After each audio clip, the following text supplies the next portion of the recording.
Graça e paz. Esse é o canal O Senhor é Meu Juiz e meu nome é Daniel Rocha. E no estudo bíblico de hoje nós vamos tratar sobre a transfiguração, num contexto escatológico e soteriológico da igreja, numa visão pós-tribulacionista. Bora para o estudo, mas antes disso vamos orar. Soberano Deus e eterno Pai, Papai amado e querido, nós entramos na Tua presença para Te agradecer por tudo, para que o Senhor venha abençoar, te pedimos para que o Senhor venha abençoar esse trabalho, que o Senhor venha nos conduzir, venha nos dar direção, abençoa também aqueles que fizerem uso desse trabalho, desse estudo, Senhor. A Tua palavra diz, Senhor, que o princípio da sabedoria é o temor ao Senhor, e que todo o conhecimento do santo é entendimento, Senhor. A Tua palavra diz ainda que sem mim nada podeis fazer, que o Senhor venha conduzir esse trabalho, que o Senhor venha nos dar direção, Senhor. Que o Senhor nos dê sabedoria, nos dê entendimento e discernimento para entender os Teus planos e podemos nos portar segundo a Tua vontade. É o que te pedimos em nome de Jesus. Amém, Senhor.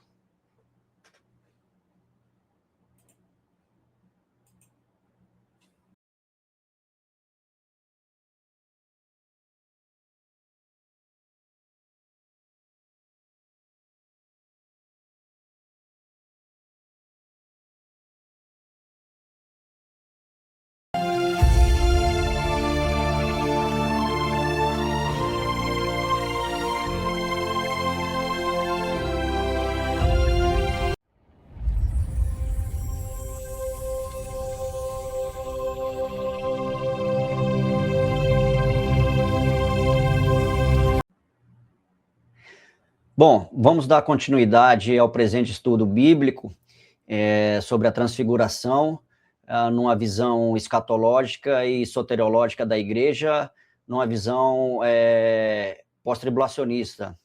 Se a gente observar a transfiguração de Mateus 17, a gente vai ver que a transfiguração é o cumprimento de uma profecia do capítulo anterior, do capítulo de Mateus 16, né? Lá nós vamos ter que Jesus estava com os discípulos e ele vai dizer aos discípulos que importava que alguns que estavam ali não iriam morrer até Jesus vindo em seu reino, né? De forma antecipada em seu reino. E o que acontece 6 dias depois? Jesus é glorificado. 6 dias depois, no caso, no 7º dia, né? O 7º dia aponta para o 7º milênio, no final da grande tribulação. Então, no 7º dia, Jesus aparece transfigurado com Moisés e Elias em glória, né? Moisés e Elias representam a igreja, né? Os vivos e os mortos. Então, Mateus 17 é o cumprimento da profecia de Mateus 16, Jesus vindo de forma antecipada em seu reino. Tudo indica que o monte que Jesus estava era o Monte Hermon. Por que o Monte Hermon, Daniel? Porque alguns dias antes, Jesus estava com seus discípulos e eles estavam em Cesareia de Filipe, né? E a Cesareia de Filipe fica na Síria, fica próximo ao Monte Hermon. Então, tudo indica que ali ocorreu a transfiguração. E uma passagem bem interessante sobre esse acontecimento é que quando Jesus pergunta aos seus discípulos, ele vai dizer, quem dizem que o Cristo é? E aí Pedro vai dizer, né, o Cristo, tu és o Cristo, o Filho do Deus vivo. Então Jesus vai dizer, bem-aventurado Jonas, bem-aventurado és tu Jonas, Jonas não, perdão, bem-aventurado és tu Pedro, porque não foste carne e nem sangue que revelaste, mas o Deus que está no céu, né, o Deus Pai. Então essa revelação só pode ser dada pelo Espírito, né? Paulo em 1 Coríntios 12 vai dizer, né, ninguém pode dizer que Jesus é o Senhor se não for pelo Espírito. Então, é pelo Espírito que é nos dado essa revelação de que Cristo é o Filho de Deus, né? Isso é a revelação aí do plano de redenção. Nós vamos agora ver um slide aqui sobre a profecia de Mateus 16, né? A transfiguração é o cumprimento dessa profecia. Vamos ver aqui, ó. Mateus 16, porque o Filho do Homem virá na glória de seu Pai com seus anjos, então dará a cada um segundo as suas obras. Em verdade vos digo que alguns há do que aqui estão, que não provarão a morte e que vejam vir o Filho do Homem no seu reino. Então, a gente percebe aqui em Mateus 16 que Jesus está vindo na glória do seu Pai com os anjos, ou seja, ele está vindo também de forma glorificada aqui, em poder e glória, e que alguns dali importavam que não morreriam. Quem que é? Ele toma o apóstolo Pedro, Tiago e João, né, como testemunhas de que Jesus está vindo de forma antecipada no seu reino. Então, 6 dias depois, no 7º, apontando para o 7º milênio, no final da grande tribulação, Jesus é transfigurado e vindo com ele nas nuvens vem Elias e Moisés, representando a igreja glorificada. Se a gente se atentar, a gente vai observar que em Mateus 24 nos traz uma maior revelação sobre esse acontecimento, que Jesus diz, né, e depois da aflição daqueles dias, toda a terra, né, todas as tribos da terra se lamentarão e verão o Filho do Homem vindo nas nuvens com os seus anjos, né, e ele dará a ordem para que eles ajuntem os seus escolhidos dos 4 cantos da terra. Então, nós temos em Mateus 24 aí o arrebatamento, né, um contexto escatológico e soteriológico da visão da transfiguração. Jesus vindo antecipadamente em seu reino, vem vindo em seu reino. Aqui é o cumprimento já da profecia da transfiguração, né? Temos aqui Jesus vindo em seu reino e de forma em poder e glória, vindo buscar a igreja. Lembra que vai lá, está escrito, né? Estando os 2 no campo, um será tomado e o outro deixado. Estando 2 no moinho, um será tomado e o outro deixado. Então, um tomado é arrebatado e o outro deixado é o ímpio, que vai estar para a batalha do Armagedon. Aqui nós temos a vindima, né? Um tomado, arrebatado, né? A igreja, e o deixado para a batalha do Armagedon o ímpio. Então, em Mateus 24, a gente tem o cumprimento aí dessa visão da transfiguração, né? Nós temos aqui Jesus vindo de forma escatológica, em poder e glória, buscar a sua igreja. Vamos agora à passagem da transfiguração. 6 dias depois, Mateus 17, 6 dias depois, tomou Jesus consigo a Pedro e a Tiago e a João, seu irmão, e os conduziu em particular a um alto monte, e transfigurou-se diante deles. E o seu rosto resplandeceu como o sol, e as suas vestes se tornaram brancas como a luz. E eis que lhe apareceram Moisés e Elias falando com ele. E estando ele ainda a falar, eis que uma nuvem luminosa os cobriu. E da nuvem saiu uma voz que dizia: Este é o meu filho, com quem me comprazo, escutai-o. E descendo eles do monte, Jesus lhe ordenou, dizendo: A ninguém conteis a visão, até que o Filho do Homem seja ressuscitado dentre os mortos. Então, a gente observa aqui que essa profecia de Mateus 16 está dizendo aqui que Jesus tomou a Pedro, Tiago e João 6 dias depois, né? No caso, no 7º dia, apontando para o 7º milênio, o final da grande tribulação, né? Tomou os 3 apóstolos aqui como testemunhas daquele ato ali, de Jesus vindo em poder e glória com a sua igreja, representado por Moisés, os mortos, e Elias, os vivos, né? Em glória. E ele transfigurou-se, apenas Jesus transfigurou-se. Moisés e Elias não estavam transfigurados, né? Era uma visão, né? O texto aqui vai dizer que eles estavam vindo numa nuvem, mas se tratava de uma visão. Por quê? Porque Jesus ainda não havia ressuscitado. E eles não podem passar na frente da ressurreição de Jesus, sob pena de Cristo não ser o Messias, né? Porque Jesus vai dizer em 1 Coríntios 16, Cristo é a primícia dos que dormem. Então, Cristo não havia ressuscitado ainda, então tratava-se apenas de uma visão. Vamos ver outro texto de Lucas agora, Lucas 9. E aconteceu que quase 8 dias depois dessas palavras, tomou consigo a Pedro, a João e a Tiago, e subiu ao monte a orar. E, estando eles orando, transfigurou-se a aparência do seu rosto, e a sua roupa ficou branca e muito resplandecente. E eis que estavam falando com ele 2 homens, que eram Moisés e Elias, os quais apareceram com glória, e falavam da sua morte, a qual havia de cumprir-se em Jerusalém. Então, aqui no início do texto, a gente observa agora mais um esclarecimento aqui, quase 8 dias depois, quer dizer que estavam no 7º dia, né? E ele tomou os 3 apóstolos aqui como testemunhas né? E ele se transfigurou. O Deus vai dizer, né? Esse é meu filho em quem me comprazo, dando testemunho de que aquele acontecimento era por verdade, então que escutassem ele. E tratava-se de uma visão, né? Moisés e Elias aqui estão vindo em glória, né? Lembra que Jesus vem de forma antecipada no seu reino aqui, nessa transfiguração, com a igreja, né, glorificada. Então Moisés e Elias aqui estão em glória, representando a igreja glorificada. Mas não esqueçam que trata-se de uma visão, não era um acontecimento real, né? Tratava-se de uma visão, pois Cristo não havia ressuscitado ainda. E Cristo é as primícias dos que dormem. Mais um texto aqui de Apocalipse 1, a gente vai observar aqui que o apóstolo João, ele foi arrebatado no dia do Senhor, né? Ele foi arrebatado em espírito no dia do Senhor, e ele viu Cristo em poder e glória, né? Na sala do trono, aqui no tabernáculo celestial. Vamos ver a visão dele, Apocalipse 1. E ele tinha na sua destra 7 estrelas, e da sua boca saía uma espada aguda de 2 fios. O seu rosto era como o sol, quando na sua força resplandecente.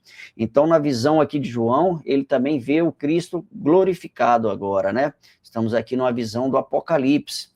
Cristo está glorificado. Aqui nós temos a visão de Mateus 24, né? Bem clara aqui, que vai acontecer quando Jesus vier em poder e glória, né? Buscar a sua igreja. 2 Pedro 3, não se esqueçam disso, amados, para o Senhor um dia como 1000 anos, e 6.000 anos como um dia. Então, quando a gente observa e percebe o texto da transfiguração, a gente vai ver que 6 dias depois, no caso, no 7º dia, aponta para o 7º milênio, né? Por quê? Porque o plano da criação foi criado em 7.000 anos, né? 7 dias, o Senhor vai dizer, lá em Gênesis, vai dizer, em 6 dias o Senhor criou os céus e a terra e tudo que nele há, e no 7º dia descansou. Então, estão 7 dias da criação. Então, os 7º dias aponta para 7.000 anos, porque um dia é como 1000 anos para o Senhor, e 1000 anos é como um dia. Então, a transfiguração, ela vai trazer um contexto escatológico e soteriológico, um contexto escatológico porque aponta para o plano de redenção do Senhor, né? O plano de criação aqui, que foi estabelecido em 7 dias, né? Apontando para 7.000 anos. E um contexto soteriológico porque não vai haver segunda chance para o arrebatamento. A parábola das 10 virgens vai mencionar isso, né? Quantas virgens que dormiram, né? Então não vai haver segunda chance. Por isso que o arrebatamento é na pós-tribulação para a igreja, perdão. Por isso que o arrebatamento é no final da grande tribulação para a igreja completa, composta por judeus e gentios em Cristo. Não haverá segunda chance para a salvação.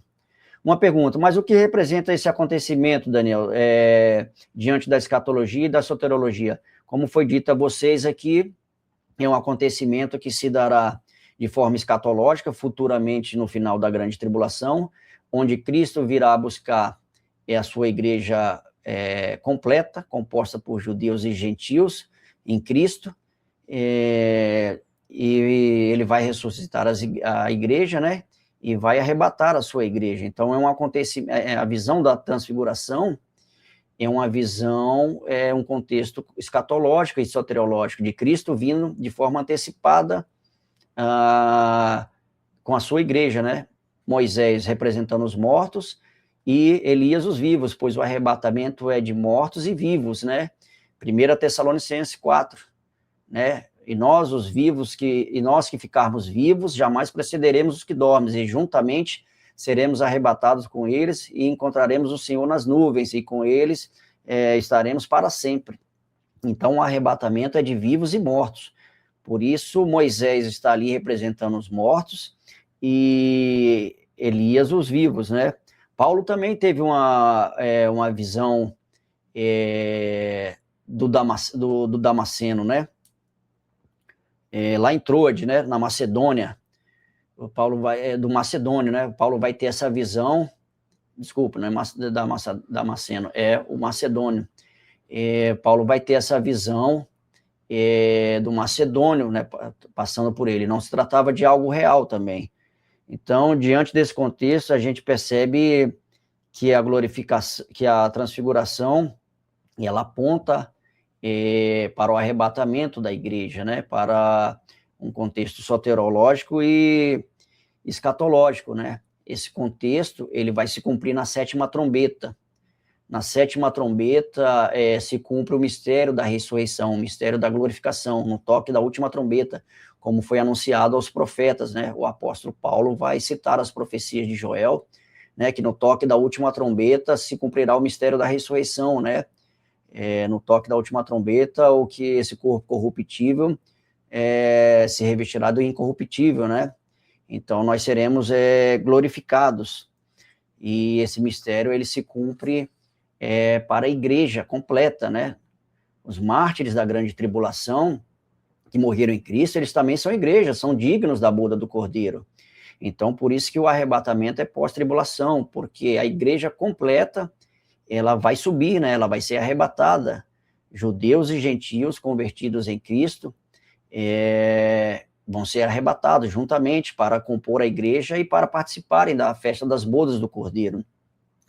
A gente observa também que o mistério da ressurreição, Jesus vai dizer, né, que foi anunciado lá pelos profetas, lá em Moisés, na sarça ardente, o Deus vai dizer para Moisés que ele não era Deus, que ele era o Deus, né, dos vivos, de Abraão, de Isaac e Jacó, né? Deus ele é Deus dos vivos e não dos mortos. Então, quando o Senhor fala isso para Moisés, ele está anunciando aqui a ressurreição, né? Ele está dizendo que ele não é Deus dos mortos, mas sim dos vivos.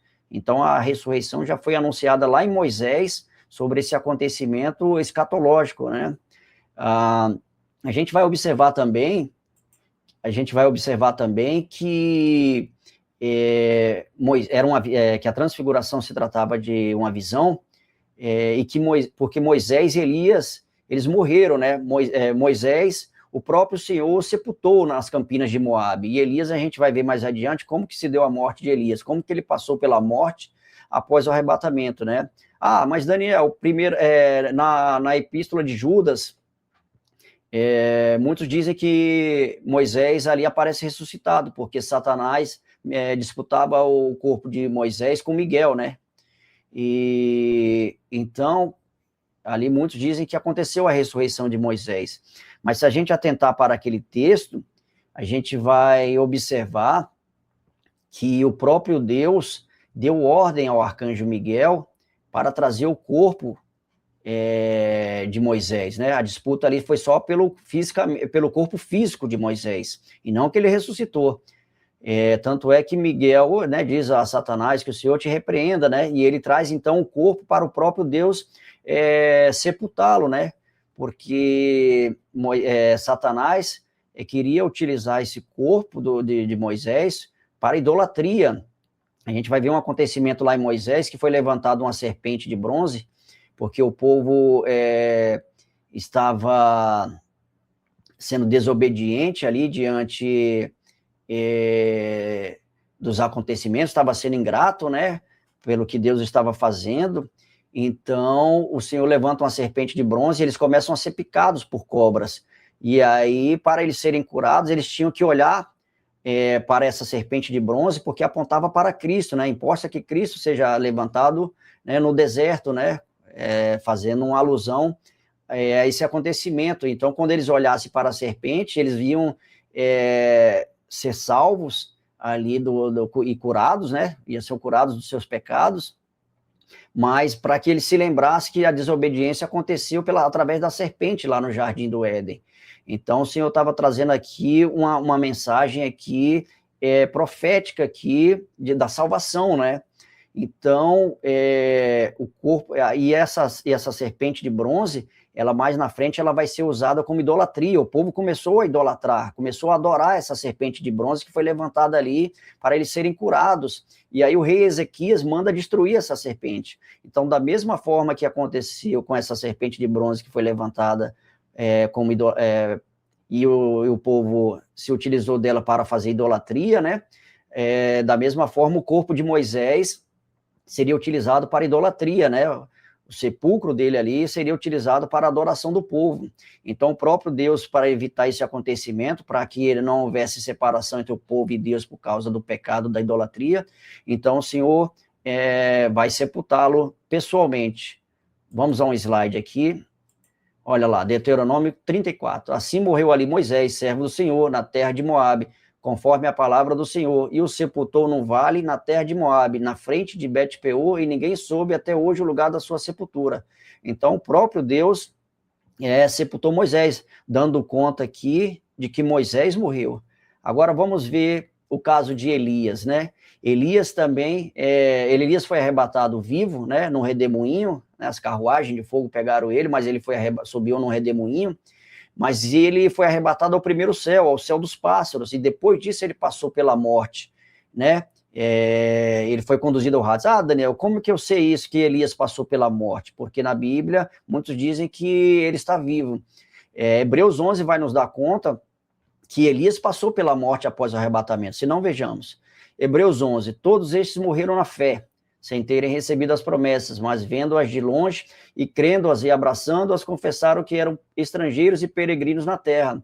E que mais direi? Faltar-me-ia tempo, contando de Gideão, de Baraque, de Sansão, e de Jefté, e de Davi, de Samuel, e dos profetas, dos quais o mundo não era digno, errantes pelos desertos e montes, e pelas covas e cavernas da terra. Aqui Elias. E todos estes, tendo tido testemunho pela fé, não alcançaram a promessa, provendo Deus alguma coisa melhor a nosso respeito, para que eles, sem nós, não fossem aperfeiçoados.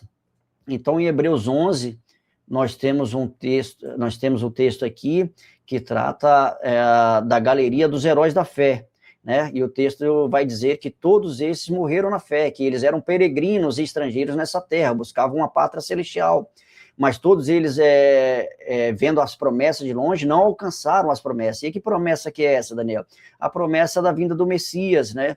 Eles não alcançaram essa promessa, eles morreram aguardando essa promessa, e então a gente vai observar que o texto está dizendo que os profetas, né, todos os profetas morreram, eles aguardam a ressurreição também do último dia, lembra? No sétimo dia, apontando para o sétimo milênio, então todos eles aguardam a ressurreição do último dia, conforme João diz em João 6, para o arrebatamento da igreja, né? Eles vão se juntar aos mártires da grande tribulação e vão subir no único arrebatamento. Lembra que vai haver em Apocalipse 20, a bem-aventurada ressurreição dos santos, né? Bem-aventurado os santos que têm parte na primeira ressurreição, pois sobre eles não tem poder a segunda morte. Serão reis, serão sacerdotes e reinarão com Cristo por 1000 anos. Então, bem-aventurado é quem faz parte dessa ressurreição geral, composta, que vai ser feita para judeus e gentios, né? Para a igreja completa. Então, no final da grande tribulação, se cumpre essa ressurreição geral, né? A gente observa que Hebreus 11 vai dizer que todos os profetas, né, que eram errantes ali, eles morreram na fé e não alcançaram as promessas. E um dos profetas que fala ali é os que andavam nas cavernas. Vamos ver um texto aqui que fala que quem andava nas cavernas era o Elias, era o profeta Elias. 1 Reis 19, e ali entrou numa caverna e passou ali a noite, e eis que a palavra do Senhor veio a ele e disse, que fazes aqui, Elias?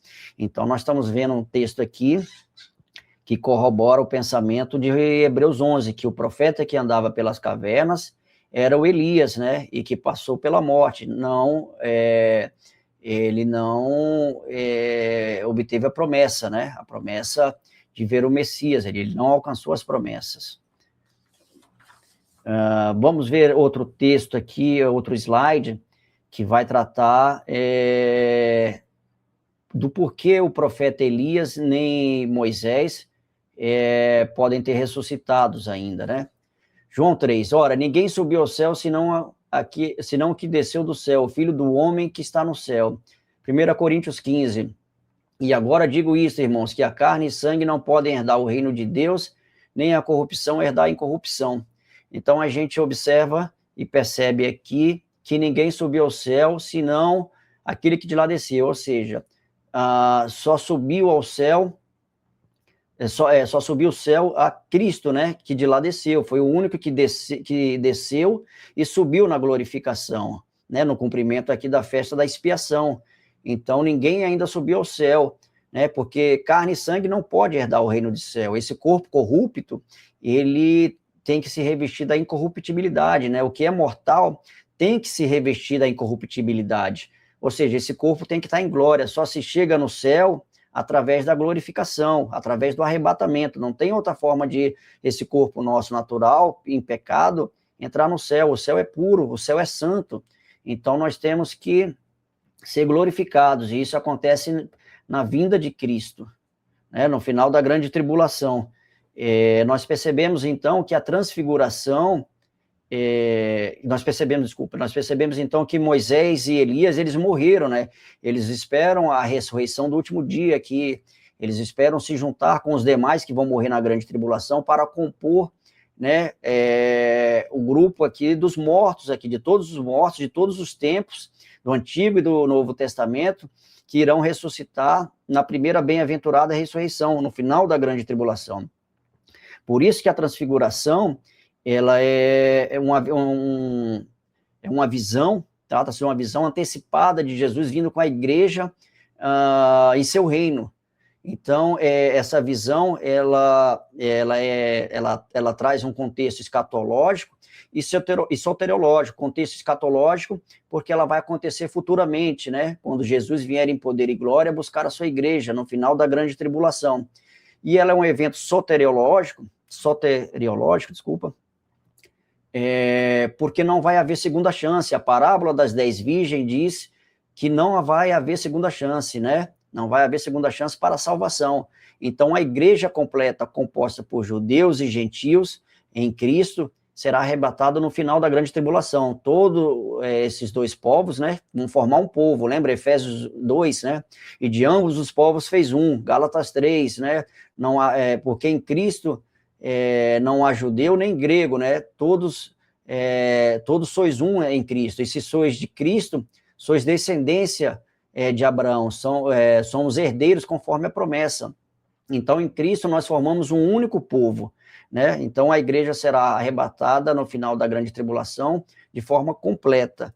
Então, nós temos aqui um contexto escatológico e soteriológico da visão da transfiguração, né? Esse evento se cumprirá no 7º dia, né? No 7º milênio, no final da grande tribulação, para a igreja. Então, irmão, bom, nós chegamos ao fim, de mais esse estudo bíblico. Espero que tenham gostado. Já curte aqui a página, compartilha e deixa seu comentário. E pode divulgar também, irmão. Se surgir a vontade de divulgar esse material para que mais pessoas sejam alcançadas, vocês podem divulgar, porque é esse o propósito, a finalidade dessa página aqui, né? Trazer estudos bíblicos sobre o Apocalipse. Então, que os irmãos possam divulgar mais esse trabalho também. Então, nós ficamos por aqui. Esse é o canal O Senhor é Meu Juiz. Fiquem com Deus e graça e paz.